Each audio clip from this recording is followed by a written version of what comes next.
Hey, what's going on out there, all you classic Mustang lovers? Hideaway Restoration's coming at you for a really quick video on how to replace your ignition switch cylinder.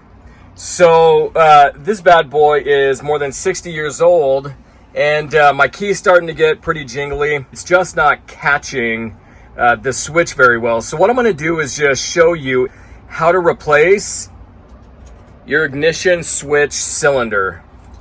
So the first thing you're going to want to do is disconnect the positive terminal to your battery, which is what you're going to want to do anytime you're messing with the ignition system. So we're going to go ahead and disconnect our battery terminal. So now that we've got that disconnected, we're going to go ahead and jump in the cabin. What you're going to want to do, all the juice has been disconnected from the car and from the ignition. You're going to turn the key to the ACC switch and turn it to the left. And then I just have a set of tools, picks that I use from Harbor Freight. You can use a paper clip, anything that you want to try to jam in there, as long as it's going to come back out.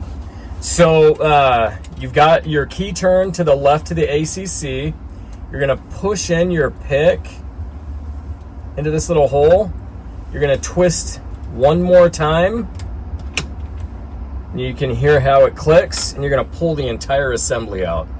And so you can see I've got my original 60-plus-year-old key.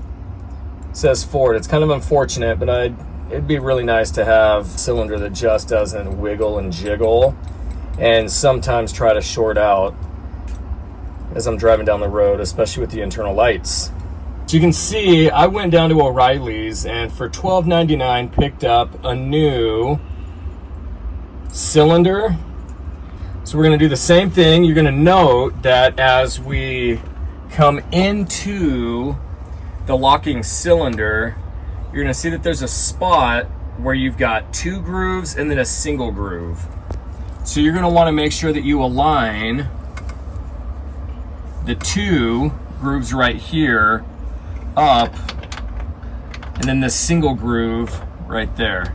You're going to go ahead and just slide it in. And what you're going to want to note is the key is going to need to be in the same position, and kind of judging where this little hole is, as the last one. And you'll actually note that there's a little etch right here, which kind of gives it the full linear. So you're just going to go ahead and pop it in. And then you're going to twist to ACC. You're going to turn the key off. Voila. Just like that, you got yourself a brand new ignition switch cylinder in your pony. If you found this video helpful, go ahead and hit us a like, subscribe if you want to follow us on the journey of restoring this classic pony, and we'll catch you on the next video.